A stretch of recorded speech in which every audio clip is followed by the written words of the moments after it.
नमस्कार, मेरा नाम है शिवम और आप देखना शुरू कर चुके हैं एसकेएम योगा।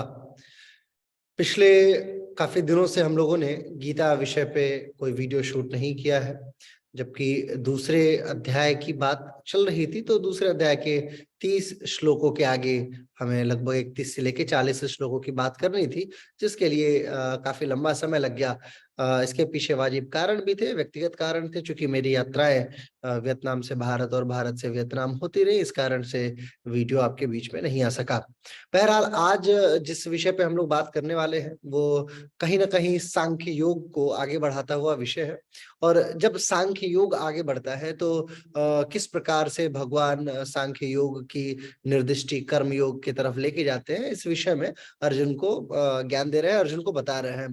भगवान का बेसिकली मानना ये है कि अभी जो युद्ध चल रहा है अर्जुन, उस युद्ध को आपको कंटिन्यू करना चाहिए, यही आपका छात्र धर्म है। दूसरे अध्याय में पूरी तरीके से अगर देखा जाए तो पहले अध्याय का जितना भी प्रश्न रहा है अर्जुन का, उन सारे प्रश्नों के प्रत्युत्तर के तौर पे भगवान ने द्वितीय अध्याय की स्थापना की है। दूसरे अध्याय के 11वें श्लोक से कंटिन्यू करते हैं बोलना, और लगभग 48, 49, 50 श्लोक जो है मुख्य है, जिसमें योग की निष्पत्ति हमें देखने को मिल जाती है। हालांकि इसमें तो श्लोकों की संख्या काफी है, लेकिन बावजूद इसके अगर हम लोग देखा जाए, यदि पूरा इसका भाव देखा जाए तो बियॉन्ड ऑफ 72 श्लोक जितने हैं, उन 72 श्लोकों में लगभग जो 11 से लेकर 48, 50 तक का श्लोक है वो हमारे लिए बड़ा महत्वपूर्ण है, क्योंकि इसमें सांख्य योग के साथ साथ में कर्म योग की भी दीक्षा और अनुरक्ति देखने को मिल जाती है। आइए दूसरे अध्याय के 31वें श्लोक की तरफ रुख करते हैं। दूसरे अध्याय का 31वां श्लोक कहता है, स्वधर्मपि चावेक्षण विकम्पितुम अर्हसि धर्मादि युद्धा क्षय अनंत क्षत्रिय सन विद्यते है। इसका मतलब ये हो गया कि जो क्षत्रिय है, जो अपने जो छात्र धर्म को लेके चलता है, यानी कि जो स्वधर्म को देखकर तुम्हें विकम्पित करता है अर्जुन, अर्थात कर्तव्य को कभी भी अपने कर्म से विचलित नहीं होना चाहिए, क्योंकि धर्ममय युद्ध से बढ़कर, यहाँ भगवान कह रहे हैं धर्ममय युद्ध से बढ़कर, जो लास्ट के लाइन देखिए, धर्मादि युद्धाक्षे अनंत क्षत्रिय सन विद्यते, यानी क्षत्रिय के लिए धर्म युद्ध से बढ़कर कोई दूसरा धर्म हो ही नहीं सकता है। अब स्वधर्मापि चावेक्षण विकम्पितुम अर्हसि का क्या मतलब हुआ? ये मतलब ये एक तरीके से देखा जाए तो परमात्मा अंश के तौर पे देखने को मिल जाता है। जब आप स्वधर्म देखिए, आपको एक रेफरेंस मैं बताता हूँ, बहुत आसान भाषा में अगर आप समझेंगे तो धर्म जो है वो कहीं ना कहीं कर्तव्य की प्रतिपूर्ति के तौर पे जानी जाती है। कर्तव्य प्रतिपूर्ति का क्या मतलब हुआ? जैसे मानिए एक स्वीपर है, एक झाड़ू लगाने वाला व्यक्ति है, तो उसका पहला धर्म ये है कि वो झाड़ू लगाएगा, और उस झाड़ू लगाने के दौरान सपोज कीजिए कि कई सारे जीवाणु, कीटाणु या चींटियां मरती हैं, तो वो उसके लिए पाप का कारक नहीं बनेगा, क्योंकि उसको जो कर्तव्य दिया गया है वो उस कर्तव्य का पालन कर रहा है। लिहाजा अगर एक इस भाव से, गीता के इस भाव से, यानी दूसरे अध्याय के 31वें श्लोक के भाव को देखा जाए, तो किसी भी संकाय के लिए, किसी भी व्यक्तित्व के लिए धर्म जो है वो सर्वाधिक महत्वपूर्ण तब हो जाता है जब वो उसका महत्वपूर्ण कर्म हो, यानी कि धर्म की निष्पत्ति कर्म का आधार बनती है और कर्म की निष्पत्ति धर्म का आधार बनती है। सामान्यतया हम अपने जीवन में जब विचलित होते हैं तो दूसरे अध्याय के 31वें श्लोक से हम कहीं ना कहीं मोटिवेशन प्राप्त कर सकते हैं। देखिए, गीता एक बड़ा जबरदस्त मोटिवेटिव किताब भी माना जाता है। अगर आपको मोटिवेशन की आवश्यकता है तो आपको किसी बहुत विशेषज्ञ को सुनने की आवश्यकता नहीं है। आप एक बार गीता का अध्ययन करेंगे तो कहीं ना कहीं मुझे ऐसा लगता है कि आपके विषयों को आसानी से आप प्राप्त कर सकते हैं। अब अर्जुन यहाँ परेशान है, अर्जुन को लगता है कि मैं युद्ध करूंगा तो कहीं ना कहीं मेरे अपने मारे जाएंगे, और जिससे मुझे कष्ट होगा, और मैं ऐसे कष्ट को भोगने के बजाय भीख मांगना भी प्रेफर करूंगा, जो प्रथम अध्याय के 36वें, 37वें, 38वें श्लोक में आप देखते हैं। भगवान भी इसी बात को यहाँ पे बोलते हैं कि देखो ऐसा है, क्षत्रियों का जो धर्म होता है, अभी आगे के श्लोक में आप देखेंगे भगवान ये भी बोलेंगे कि यदि आपको खुद से सजा सजाया युद्ध मिल जा रहा है और आपको मौका मिल रहा है युद्ध करने का, तो आपको युद्ध जरूर करना चाहिए। जीवन भी इसी तरीके का है। जीवन में जब हम लोग यौगिक जीवन जी रहे होते हैं तो कई बार ऐसा आता है कि हम परेशान हो जाते हैं कि क्या करें। जैसे आपको एक उदाहरण बताता हूँ। एक बालक है, अभी नोएडा की कहानी है कि एक बालक था जो विदेश में रहा करता था, और काफी लंबे अरसे से वो विदेश में ही रह गया था। तो उसकी जो पत्नी थी उसने मना कर दिया कि नहीं, आप भारत जाके अब सेटल नहीं होंगे, चूंकि वो उनकी वाइफ जो थी वो अमेरिकन थी। जब उनकी वाइफ वो बोली नहीं कहीं आपको वहां जाके स्थापित नहीं होना है। तो उस समय वो धर्म युद्ध में आ चुका था, उसको ये नहीं समझ में आ रहा था कि वो कौन से धर्म का पालन करे, यानी कि अपने पतिव्रत पति होने का अदा करे, अपना रोल प्ले करे, या अपने माता के पुत्र होने का रोल प्ले करे। तो उस ये जो हेलुसिनेशन वाली कंडीशन आती है, हम सभी के जीवन में ऐसा कई बार आता है कि हम ये परेशान हो जाते हैं कि हम कौन से रोल को प्रेफर करें। तो ऐसी कंडीशन में सामान्यतया देखा गया है कि जो आपके लिए, जो आपके पहचान का कारक बनता है, वो रोल आपका प्रथम होता है। अर्जुन, ऐसा नहीं है कि अर्जुन सिर्फ अर्जुन एक क्षत्रिय ही है। अर्जुन को अगर आप देखेंगे तो अर्जुन बहुत सारे रोल को एक साथ प्ले कर रहे हैं। वो कुंती के पुत्र भी हैं, लेकिन उस समय जब भगवान श्री कृष्ण जाते हैं क्या कहते हैं सारे युद्ध को समाप्त करने के लिए, युद्ध ना शुरू करने के लिए, तो उस समय माता कुंती ने जो कंडीशन देखा था वहां पे सभा में, तो माता कुंती ने कृष्ण से कहा था कि मैं आपके साथ तभी चलूंगी पांडवों के पास जब वो युद्ध करके और मुझे विजयी बना के ले जाएंगे। क्योंकि जो अर्जुन के चाचा श्री थे, यानी कि दुर्योधन के पिताजी, उन्होंने बहुत अच्छे से मना कर दिया था कि देखो, मैं कुंती हमारे यहाँ की बहू है और मैं इसे नहीं जाने दूंगा अनटिल अनलेस आप जो खांडवन था, खांडवन की कथा आपको बाकायदा पता होगी। तो अर्जुन बतौर पुत्र भी इस युद्ध को प्राप्त कर रहा है, यानी कि माता ने भी उनको ये कहा है कि नहीं, आपको युद्ध करना चाहिए। पत्नी ने भी इस बात को कहीं ना कहीं कहा है कि नहीं, आपको ये युद्ध करना चाहिए। तो अर्जुन के पास, अर्जुन के तो चारों तरफ से उनके जितने भी धार्मिक अवस्थाएं हैं, यानी कि पिता होने का, पुत्र होने का, भाई होने का, और अन्य जितने भी उनके अपने धर्म की, स्वधर्म की बात है, स्वधर्म चापी की जो बात होती है, जो श्लोक आ रहा है, इसका मतलब ये हुआ कि हर तरह से अर्जुन को युद्धरत होने की बात की जा रही है। और इसी आधार पे भगवान कहते हैं, हे अर्जुन, आप युद्ध को प्रोसेस कीजिए, आपको कंटिन्यू करना चाहिए। क्यों? क्योंकि ये आपका धर्म तो बनता ही है, साथ में क्षत्रिय धर्म भी यही है, और इस कंडीशन से आप विमुख नहीं हो सकते। दूसरे अध्याय का 32वां श्लोक, यादृक्ष चोपपन्नम स्वर्ग दारम पवावृतम सुखिना क्षत्रिय पार्थ लभन्ते युद्धम दृश्यम। मैंने वही बात कही आप सभी थोड़ी देर पहले कि अपने आप जो प्राप्त हुआ युद्ध है, वो स्वर्ग का दरवाजा माना जाता है। हे प्रथानंदन, प्रथा यानी कि आपको पता है प्रथा के विषय में पृथु राज्य से संबंधित है अर्जुन, तो प्रथानंदन, वे क्षत्रिय बड़े सौभाग्यशाली होते हैं जिनको ऐसा ऐसा सुख प्राप्त होता है, ऐसी कंडीशन प्राप्त होती है, और ऐसा सजा सजा युद्ध प्राप्त होता है। सुखिनः क्षत्रिय पार्थ लभन्ते युद्धमिदृशम, यानी कि जिसको इस प्रकार का युद्ध प्राप्त हो जा रहा है, उससे बड़ा सुखी और उससे बड़ा क्या कहते हैं सौभाग्यशाली कौन है। आप इस युद्ध को प्रोसेस कीजिए, और इस युद्ध की प्रोसेसिंग में ही आपका जो है वो पूरी तरीके से लाभ छिपा पड़ा है। अब इस युद्ध के लाभ के तौर पे देखा जाए तो इसमें लाभ क्या होना है, लाभ को भी 34वें 35वें श्लोक में बताएंगे कि देखिए, अकीर्ति जो होती है ना, 34वें श्लोक में आप देखेंगे अकीर्ति के विषय में भगवान बताएंगे कि अकीर्ति किसी मनुष्य के लिए मृत्यु से भी बेकार मानी जाती है यदि आप ये युद्ध नहीं करेंगे। क्योंकि आपके जितने भी धर्म हैं, उन सारे धर्मों ने आपको ये आज्ञा दी है, आपसे अनुरोध किया है, क्योंकि आपका नाम बहुत बड़ा है। ये भी आएगा अभी 35वें 36वें श्लोक में कहा जाएगा कि आपका नाम जितना है, आप युद्ध को लेके जितने सबल है, आपने इंद्र के साथ में युद्ध किया है, आपने नाग वंशों के साथ में युद्ध किया है, और भी बहुत सारे ऐसे कार्य किए हैं जो आपकी योग्यता को विभूषित करते हैं। परंतु जब आप इस धर्म युद्ध की बात आती है और आप पीछे हटने की बात करते हैं, मोह और माया में संलिप्त होकर, तो निसंदेह आप अकीर्ति को प्राप्त करेंगे, और ये अकीर्ति आपके कष्ट का कारक बनेगी। 33वां और 34वां श्लोक एक साथ में देखते हैं। अथ त्यक्त्वमेवं धर्मं धर्म संग्रामं न करिष्यसि ततः स्वधर्म कीर्ति च हित्वा पापमवाप्स्यसि अकीर्तिं चापि भूतानि कथयिष्यन्ति ते व्याम संभवितस्य च कीर्ति मरणादितिरिच्यते। मैंने आपको बताया कि वही मरणासन स्थिति की प्राप्त है। अगर आप ये धर्म युद्ध नहीं करेंगे तो अपने धर्म और कीर्ति का त्याग करके आपको पाप मिलेगा, है ना, पाप मावाप्स्यसि, ये बात हो रही है। और दूसरे 34वें में, और सभी प्राणी, है ना, आपकी सभी प्राणी का मतलब जितने भी मनुष्य हैं, देवता है, यक्ष है, राक्षस है, किन्नर है, जितने भी हैं, वो सभी प्राणी जो है वो आपकी अपकीर्ति जो है उसके विषय में बात करके आपकी निंदा करेंगे, और ये सम्मानित मनुष्यों के लिए मृत्यु से बढ़कर होती है। आज के समय में इस श्लोक की प्रासंगिकता इतनी ज्यादा है कि मैं क्या बताऊं आपको, आप ये समझिए कि अकीर्ति को लोग बहुत प्रेम से आलिंगन करना पसंद करते हैं। किस चीज के, अगर अगर पैसे का लाभ हो रहा हो या शॉर्ट टर्म लाभ हो रहा हो, तो लोग क्या करते हैं, कोशिश करते हैं कि वो उस अकीर्ति को प्राप्त कर ले, परंतु वो शॉर्ट टर्म जो लाभ हो रहा है, चाहे वो पैसे से संबंधित है चाहे किसी भी चीज से संबंधित है, उससे पीछे नहीं हटते हैं।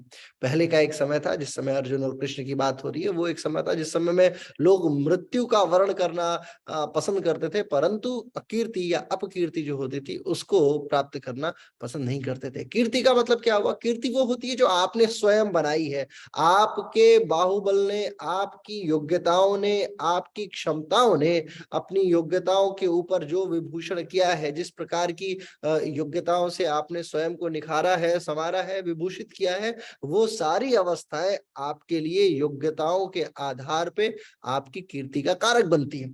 और जब आप अपनी योग्यताओं के अनुरूप स्वयं को पीछे की तरफ ढकेलते चलते चले जाते हैं और शॉर्ट टर्म लाभ को प्राप्त करने के लिए अपने समस्त उन कीर्तियों का नाश कर देते हैं जिन कीर्तियों को आपने, आपके पूर्वजों ने प्राप्त किया है, तो निसंदेह आप मृत्यु से भी दुखदाई जीवन जी रहे हैं। और ये पिछले जमाने में लोगों को पसंद नहीं था। यही बात भगवान श्री कृष्ण कहते हैं कि ये जो अकीर्ति चापि भूतानि कथिष्यन्ति ते व्ययाम, यानी कि जितने लोग हैं, है ना, लोग बोलेंगे अर्जुन कैसा बेवकूफ था, है ना, उसने क्षत्रिय यानी क्षात्र जो धर्म था यानी क्षत्रिय धर्म से विमुख हुआ है।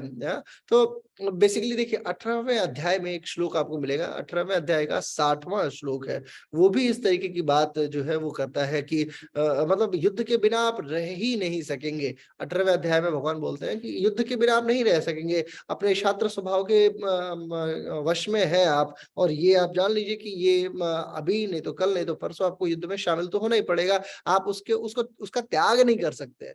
एक चीज ये भी है, 18वें अध्याय के 60वें श्लोक को थोड़ा सा कोट करने के पीछे, दूसरे अध्याय के 33वें श्लोक में कोट करने के पीछे कारण ये भी है कि जब आप देखते हैं कि एक तरफ अगर आप कंफ्यूज होते हैं ना, तो उस समय आपकी फाइनल एलिजिबिलिटी क्या है वो आपको कहीं ना कहीं से वापस पेंट्रेट करके अपने कंडीशन में लाके छोड़ ही देती है। तात्पर्य ये हुआ कि यदि मान लीजिए आप योग के आचार्य हैं और आप किसी बीमारी से प्रताड़ित हो गए, परेशान हो गए, तो आज नहीं तो कल नहीं तो परसों तक तो आप झेलेंगे, लेकिन एक ऐसा दिन जरूर आएगा जिस दिन आप योगा मैट पे जाके उस बीमारी का इलाज ढूंढना शुरू कर देंगे, यानी कि अपने धर्म का त्याग आप नहीं करना चाहेंगे। और ये बात मैं आपको इस आधार पे कहता हूँ क्योंकि मैं बहुत सारे लोगों को देखा है जो लोग योग के आचार्य थे, कालांतर में वो कुछ और बन गए, फिर 5 साल 7 साल 8 साल बाद वो वापस योग के आचार्य बनना ही प्रेफर किया और वो फिर से वो योग के आचार्य बन चुके थे। तो कहने का मतलब ये कि आपका जो धर्म है, जो आपकी प्रेरणाएं हैं, जिस आधार पे आपकी कीर्ति है, जिस आधार पे आपकी योग्यता है, जो अभिजात्य बनती है, उन अभिजात्य योग्यताओं का त्याग करना आपके वश में है ही नहीं, क्योंकि वो आपकी कीर्ति का कारण नहीं रहा है। और मनुष्य कीर्ति को लेकर बहुत हद तक प्रेरित रहता है। अंतरंग, उसकी अंतरंग आत्माएं जो है, जिसमें मन बुद्धि चित्त अहंकार की जो बात होती है, वो समस्त प्रेरणाओं को प्रेषित करती है। तो 33वां और 34वां श्लोक जो है वो इस आधार पे आधारित है। इसके बाद 35वें श्लोक में भगवान आगे कंटिन्यू करते हैं, वो बोलते हैं भयद्राणादु परतम मत्स्यन्ते त्वाम महारथा, यानी जितने महारथी लोग हैं, है ना, उनके विषय में बताया, महारथी लोग आपको भयाक्रांत मानेंगे, ऐसा मानेंगे कि मैं संते त्वाम महारथा, यानी जितने महारथी लोग हैं वो ये सोचेंगे कि तुम डर के भाग गए। ये शाम च त्वं बहुमतो भूत्वा यास्यसि लाघवम यानी कि जो लोग आपको बहुत बहुत मानते थे कि आप बहुत बड़े योद्धा हैं, उनके दृष्टि में आप लघुता को प्राप्त हो जाएंगे। यस्यासि लाघवम, है ना, जिनके नजर में आपकी इतनी कीर्ति थी, आपको लोग मानते थे, द्रोणाचार्य मानते थे कि अर्जुन मेरा सर्वश्रेष्ठ शिष्य है। आपने जब द्रौपदी के स्वयंवर की जब बात चल रही थी, तो उस समय आपने समस्त क्या कहते हैं क्षत्रियों को आपने आशंकित कर दिया था कि ये कैसा पुत्र है, ये तो ब्राह्मण पुत्र है, हो ही नहीं सकता, ये निसंदेह एक क्षत्रिय है जिसने इस प्रकार स्वयंवर जीत दिया है और इतना दुर्लभ कार्य कर दिखा है। तो जितने भी आपकी ये प्रशंसाएं रही हैं और इन प्रशंसाओं को आपने प्राप्त किया, ये मिनट भर में, क्षण भर में तुरंत ये लघुता को प्राप्त हो जाएगा। और जितने महारथी हैं, देखिए रथी, एक रथी पहले होता था योद्धा, योद्धा से फिर महायोद्धा, फिर रथी से महारथी, तो जितने ये सेगमेंट हैं, इन सारे सेगमेंट के लोग लोग, जो टॉप ऑर्डर का जो महारथियों का पूरा समूह है, जिसमें द्रोणाचार्य है, कृपाचार्य है, शल्य है, ये सब के सब आपको देखने के बाद कहेंगे कि ये तो डर के भाग गया है। ये नहीं सोचेंगे कि आप प्रेम भाव से या फिर मोह माया से व्यथित होके जा रहे हैं, ऐसा नहीं होगा। सभी ये मान बैठेंगे कि आप डर के, और डर के कारण से आपने इसका त्याग कर दिया है, युद्ध का त्याग कर दिया, इसलिए बेटर ये है कि आप युद्ध में कंटिन्यू कर जाइए।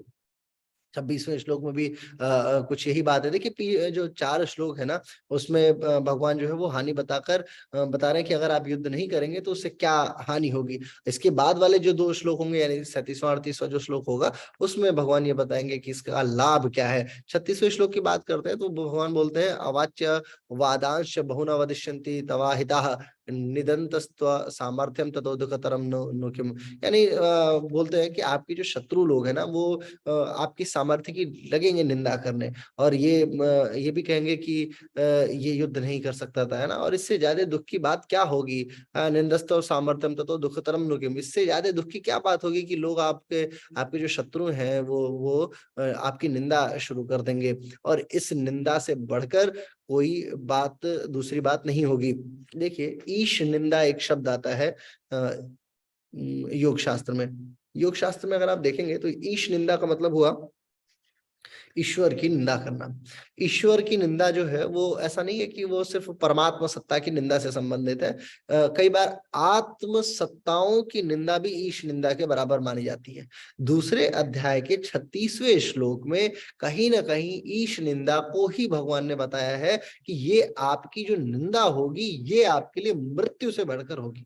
जो 34वें श्लोक को अगर कोट करते हैं हम लोग दूसरे अध्याय के, तो 34वां श्लोक और 36वें श्लोक में अगर थोड़ा सा कोलैबोरेट किया जाए, उनको देखा जाए करीब से, तो ये कहीं ना कहीं बात आती है कि आप जो है ऐसे प्रताड़ित होंगे कि ये आपके निंदा का कारण बनेगी, और निंदा जो है वो आपकी और आपके सामर्थ्य की होगी। और आपके सामर्थ्य का मतलब समझते हैं, आपके माध्यम से ईश्वरीय सामर्थ्य की निंदा होनी शुरू हो जाएगी। ईश्वरीय सामर्थ्य क्या है? क्योंकि अर्जुन के पास जितने भी युद्ध है, युद्ध कौशल के जितने भी अस्त्र और दिव्यास्त्र हैं, जितने भी शस्त्र हैं, उन समस्त अस्त्रों शस्त्रों की निंदा हुई कि आखिर इनके पास में ये सब था। कहीं ना कहीं उनके पास इतनी एलिजिबिलिटी नहीं थी, तभी अर्जुन भयाक्रांत थे, डरे हुए थे। क्योंकि अर्जुन का जो घोड़ा था, 4 घोड़ों से सजा हुआ जो रथ था, उनके पास जो गांडीव धनुष था, उनके पास जो शक्तियां थी, जो महादेव से उन्होंने पाशुपत अस्त्र प्राप्त किया था, ऐसे बहुत सारे दिव्यास्त्र जो थे वो अर्जुन के पास में थे। लेकिन यदि वो इस युद्ध से हट जाते तो कहीं ना कहीं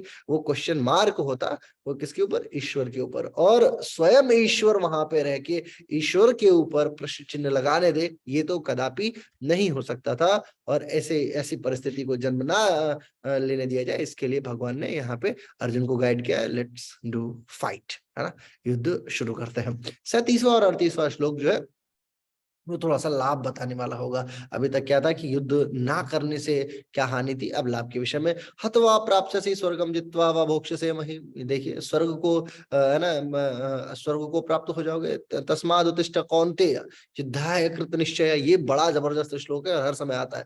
हत्वा प्राप्स्यसि स्वर्गम जित्वा वा भोक्ष्यसे महीम् तस्माद् उत्तिष्ठ कौन्तेय युद्धाय कृत निश्चय।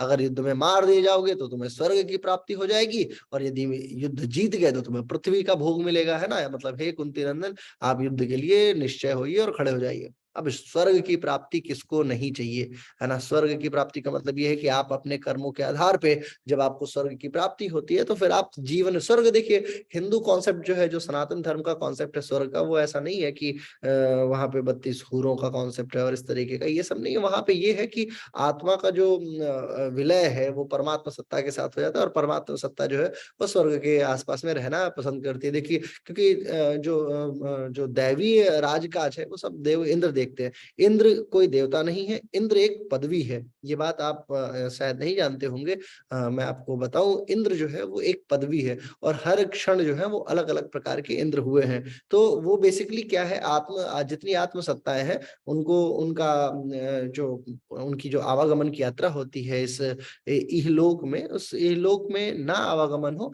उस अवस्था को बोला जाता है कि ये स्वर्ग की प्राप्ति है। स्वर्ग की प्राप्ति का मतलब आपकी आत्मसत्ता जो है वो अब निश्चिंत होके अब बार बार उसको पृथ्वी लोक पे नहीं जाना है, और विभिन्न प्रकार के कष्टों को नहीं भोगना है। आप देखिए, कई बार ऐसा आपने ये सोचा होगा, कभी आप सोचे कि जितने अवतार होते थे वो विष्णु जी के हुए हैं, शिव जी भी कई बार आए हैं, है ना?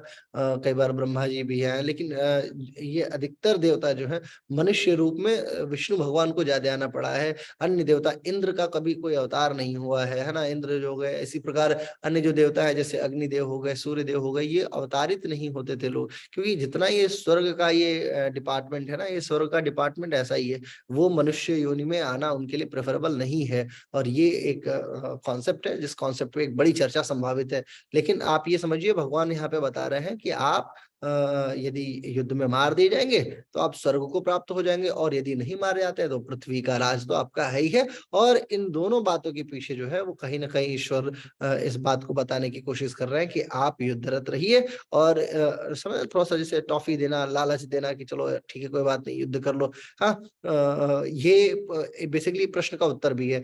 दूसरे प्रथम अध्याय में वो बोलते हैं ना अर्जुन की, हे प्रभु मैं युद्ध करूंगा तो मुझे प्राप्त क्या होगा, और क्या ऐसा है जो मेरे लिए बड़ा महत्वपूर्ण है, मैं क्यों युद्ध करूं? तो वो उस प्रश्नों का उत्तर है। अब देखिए, इन सारे प्रश्नों में कहीं ना कहीं भगवान जो है वो आपको उत्तर देते हुए मिलेंगे। मैं आपको बताता हूँ, पहले अध्याय में अर्जुन ने अपनी दृष्टि से जो दलीलें दी थी, उनमें उनका भगवान ने 8 श्लोकों में, पीछे के जितने भी 6 7 8 श्लोक है ना, उन सब में समाधान किया। जैसे अर्जुन कहते हैं कि मैं युद्ध करने में कल्याण नहीं देखता हूँ, पहला अध्याय का 31वां श्लोक। तो भगवान कहते हैं क्षत्रिय के लिए धर्म युद्ध से बढ़कर दूसरा कोई कल्याणकारी साधन ही नहीं है, दूसरे अध्याय का 31वां श्लोक। पहले अध्याय का 31वां श्लोक से काउंटर हो गया दूसरे अध्याय का 31वां श्लोक। इसी प्रकार अर्जुन कहते हैं कि युद्ध करके हम सुखी कैसे होंगे, पहले अध्याय का 37वां श्लोक। तो भगवान कहते हैं जिन क्षत्रियों को ऐसा युद्ध मिल जाता है वही, वो क्षत्रिय ही सुखी माने जाते हैं, दूसरे अध्याय का 32वां श्लोक। फिर अर्जुन कहते हैं कि युद्ध के परिणाम में, अगर देखा जाए युद्ध का जो परिणाम होता है वो अच्छा बेटर नहीं माना जाता है ना?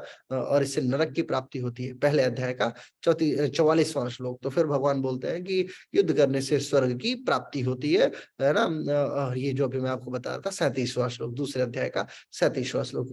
अर्जुन कहते हैं कि युद्ध करने से पाप लगेगा, यानी प्रथम अध्याय का 36वां श्लोक। फिर भगवान कहते हैं युद्ध न करने से पाप लगेगा, दूसरे अध्याय का 33वां श्लोक। यानी कि काउंटर काउंटर काउंटर हो रहा है सारा का सारा। जो जितना प्रश्न अर्जुन ने प्रथम अध्याय में पूछा, उन सारे प्रश्नों के उत्तर को भगवान ने दूसरे अध्याय में कंटिन्यूअसली दे दिया, और बहुत फोकस होके दिया है, क्योंकि उधर वो कंटिन्यू बोलते जा रहे हैं, और जिस जिस प्रारूप में उन्होंने बोला उस प्रारूप में एक एक पॉइंट बाय पॉइंट उन्होंने आंसर दिया है। हाँ, फिर अर्जुन का ये भी आग्रह था ना कि युद्ध रूपी घोर कर्म को छोड़ करके भिक्षा से निर्वाह करना उनके लिए श्रेयकारी है, दूसरे अध्याय के 5वें श्लोक में जो उन्होंने बात कही थी। तो भगवान ने उनको युद्ध करने की आज्ञा दी है, कहा कि नहीं आप जो है ऐसा युद्ध का त्याग नहीं कर सकते हैं, आप युद्ध शुरू कीजिए। दूसरे अध्याय का 38वां श्लोक जो कि हम लोग पढ़ने जा रहे हैं। दूसरे अध्याय के 38वें श्लोक में भगवान कहते हैं सुख दुखे समय कृत्वा लाभ लाभो जया जयो ततो युद्धाय युजस्व नैव पापम अवास्यसि। इसका मतलब ये हो गया कि जय विजय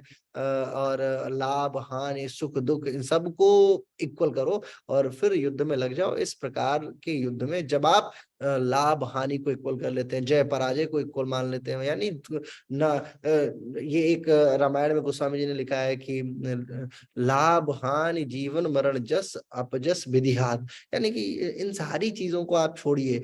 ये मत सोचिए कि आपको लाभ होने वाला है, ये मत सोचिए आपको नुकसान होने वाला है, ये मत सोचिए कि आप जय होने वाले हैं यानी कि विजेता होने वाले, ये मत सोचिए आप पराजित होने वाले हैं। आपका काम क्या है? आपका काम सिर्फ ये है कि आप युद्ध किस प्रकार से प्रोसेस कर रहे हैं, that is important and you have to fight it. This is the one of the most greatest motivation ever in my life also. अगर आपने जीवन में हमेशा ये मान लिया कि मेरे को ये फर्क नहीं पड़ता है कि इस युद्ध का परिणाम क्या होगा, मुझे तो बस युद्ध करना है और मुझे ये कर्म करना है, और इस कर्म की व्युत्पत्ति किस आधार पे होती है, उसकी निष्पत्ति किस आधार पे होती है, और उसका उपागम समागम किस प्रकार से होना है, ये सब आप तय मत कीजिए। आप तो ये सोचिए कि बस मुझे चलना है और चलते चलते चले जाना है। कई बार क्या होता है, अभी जैसे ठंड का मौसम चल रहा है, ठंड के मौसम में मैं एक चीज देखता हूँ, बहुत सारी ओस जो होती है वो गिरी हुई होती है सुबह सुबह प्रातः काल। तो जब हम मोटरसाइकिल लेके निकलते हैं तो हमें रास्ता नहीं दिखता है, लेकिन ये अंदाजा होता है कि 100 मतलब 10 मीटर या 5 मीटर विजिबिलिटी होती है, तो इतना बताता है कि अगर मैं 5 मीटर चलूंगा तो आगे का दिख जाएगा। अगर मैं घर से ये सोच लूं कि नहीं मेरे को तो रास्ता दिख ही नहीं रहा, मैं पहुंचूंगा कैसे, तब तो मैं जीवन में कभी नहीं पहुंच सकता। मैं क्या करता हूँ, 5 मीटर चलना प्रेफर करता हूँ। जैसे ही मैं 5 मीटर चलता हूँ तो फिर आगे 5 मीटर दिख जाता है, फिर आगे 5 मीटर दिख जाता है। ऐसे करते करते मैं अपने मंजिल तक पहुंच जाता हूँ और फिर अपनी कक्षा पूरी करके वापस उसी भाव को आधार बना के वापस अपने घर तक आ जाता हूँ। लेकिन अगर वहीं पे मैं ये सोचूं कि नहीं ऐसा नहीं है, ये तो रास्ता दिख नहीं रहा, ये कंटिन्यूटी हो नहीं पा रही है, तो मैं कभी जीवन में वो कक्षा नहीं ले पाऊंगा, क्योंकि बार बार मुझे वो पूरे 6 महीने 4 महीने जो जितने महीने शीतलहर होती है उतने में मैं काम कर ही नहीं सकता। तो ये आपको क्या करना है जीवन में, हमेशा अपने आप को मध्य मार्गी बनाने की कोशिश कीजिए। ये मत सोचिए कि आपका रिजल्ट क्या होने वाला है, ये मत सोचिए कि आप क्या करने जा रहे हैं। आपने जो डिसाइड किया है कि नहीं मुझे ये करना है, तो फिर उस पे कंटिन्यू कर जाइए। फिर जो होना होगा वो तो होगा ही, है ना। आप अपने कर्म पे फोकस कीजिए। देखिए सांख्य योग की अब निष्पत्ति यहाँ पे कर्म योग में होनी शुरू हो जाएगी। अभी बताता हूँ कैसे। 39वां श्लोक देखते हैं। एषा ते विहिता सांख्य बुद्धि योगे त्विमा शृणु बुद्ध्या युक्तो यया पार्थ कर्म बंध प्रहससि। मतलब बोलते हैं, भगवान बोलते हैं कि हे पार्थ, यह समबुद्धि जो है ये जितनी मैंने बातें कही ये सारी की सारी सांख्य योग में कही गई। अब तो इसको कर्म योग के विषय में सुनिए, है ना। मतलब कि जिन बातों को मैं अभी तक आपको सांख्य योग के बारे में बता रहा था, लाभ हानि जीवन मरण इत्यादि इत्यादि, ये तो हो गई एक सामान्य बात जो सांख्य योग का विषय है, क्षमा कीजिए, जो सांख्यों का विषय है। लेकिन अब मैं आपको कर्म योग के विषय में बताता हूँ, कर्म योग किस प्रकार से महत्वपूर्ण है, और कर्म बंधन का त्याग अगर आप करेंगे या कर्म का त्याग करेंगे तो उससे आपको क्या हानि होने वाली है, इस विषय में भगवान बताते हैं। 40वां श्लोक भी इसी बात को थोड़ा सा प्रपोज करेगा। उसके बाद 41वें से कर्मयोग की तो शुरुआत हो जाएगी। नेहा विक्रमणाशोस्ति प्रत्यवायो न विद्यते स्वल्पमापास्य धर्मस्य त्रायते महतो भयात। यानी भगवान ये बोलते हैं कि मनुष्य लोक में इस समबुद्धि रूप के धर्म का आरंभ नाश नहीं होता है, इसके अनुष्ठान का उल्टा फल भी नहीं होता है। इसका थोड़ा सा भी अनुष्ठान जो है वो महान भय से रक्षा कर लेता है। देखिए ये 40वें से कर्मयोग की शुरुआत हो जाएगी। अभी हम लोग यहीं पे अपने इस लेक्चर को रोकते हैं, क्योंकि कर्मयोग जो है वो पूरी एक साथ में अगर सीरीज में लेके चलेंगे 40वें श्लोक से, तो वो आपके लिए बेटर होगा। बहरहाल मैं आपको अभी तक सांख्य योग के विषय में बता रहा था, जो कि बुद्धि योग, बुद्धि के साथ में समागम एक साथ में, यानी बुद्धि को बुद्धि का जो लाभ है, बुद्धि क्या है ना, बुद्धि का मतलब समझते हैं आप। देखिए वाइज होना क्लेवर होना ये अलग अलग बात है, वाइज एक अलग विषय है और क्लेवर होना एक अलग विषय है। बुद्धि कई बार अपना लाभ सोचती है कि मेरे को क्या प्राप्त होगा, कहीं ऐसा तो नहीं, और फिर वो उसमें इफ एंड बट ढूंढ लेती है। यानी कि अर्जुन की कंडीशन देखे तो अर्जुन को ये पता है कि मुझे प्राप्त क्या होगा, ये राज्य। फिर उनको नहीं नहीं राज्य मुझे नहीं चाहिए, मुझे तो दादाजी चाहिए। दादाजी क्यों चाहिए, आखिर उनका प्रेम उनको क्यों मिला था, है ना। उनका प्रेम इसलिए मिला था क्योंकि वो जब वहां पे वो राजपुत्र थे, अगर राजपुत्र नहीं होते अर्जुन तो ये शायद कंडीशन उनको दादाजी का प्रेम नहीं मिलता। और ऐसा तो था नहीं कि जितने क्षत्रिय युद्ध कर रहे थे या जितने सैनिक युद्ध कर रहे थे वो सारे के सारे जो है वो अपने दादा को या अपने पिता को किसी को प्रिय नहीं थे। लेकिन उनकी जो प्रायोरिटी थी वो थी उनको मिलने वाली सैलरी, उनको मिलने वाला पैसा, क्योंकि उन्हीं पैसों के आधार पर उनके परिवार का पालन होना था। आप इस युद्ध को जब बहुत ब्रॉड व्यू में देखते हैं, यानी एक क्षत्रिय के धर्म से, यानी अर्जुन जो कि नायक है उनको छोड़ के अगर आप छोटे से हाथी चलाने वाले घोड़े चलाने वाले को भी अगर आप देखते हैं, तो उसकी वो भी ये युद्ध क्यों कर रहा है, उसको ये नहीं लेना देना कि क्षत्रिय धर्म है या क्या कहते हैं ये धर्म युद्ध है इत्यादि इत्यादि। उसका तो ये है कि मैं राजशाही जो राज है उसका मैं क्या कहते हैं घोड़े चलाने वाला हूँ या हाथी चलाने वाला हूँ, महावत हूँ मैं। तो मेरा धर्म ये है कि जब हाथी चलाने की बात मेरा मालिक कहेगा तो मुझे ये चलाना ही पड़ेगा, वेदर वो युद्ध हो या फिर वो राज भ्रमण हो। तो वो अपने धर्म को तो नहीं छोड़ रहा है। अगर वो भी अपने धर्म का त्याग कर दे, बोले नहीं नहीं मेरे को मैं तो सिर्फ राजाओं के लिए राज्य में चलाता हूँ, युद्ध में नहीं चलाता मैं, तब तो ये युद्ध हो चुका है ना। तो अर्जुन की भी कंडीशन ऐसी ही है, कुछ वो युद्ध मेन टाइम पे जब उनको युद्ध करना है तो वो मना कर रहा है, और भगवान यही सारी बातें उनकी बुद्धि को समझा रहे हैं कि देखो अर्जुन ऐसा नहीं है।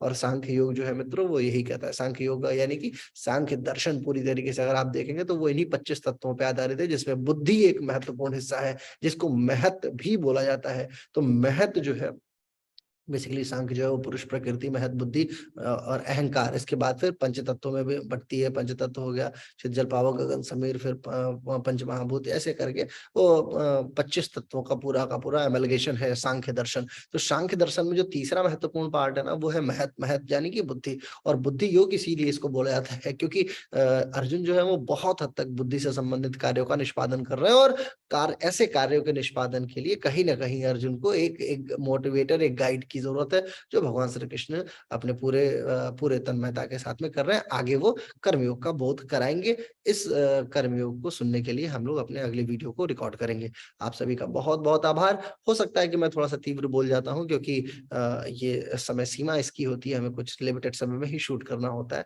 इसलिए आप थोड़ा सा इसमें अपने समय का योगदान सेटल कीजिएगा। बहुत बहुत आभार, धन्यवाद। मिलते हैं अगले वीडियो में। थैंक यू, नमस्कार।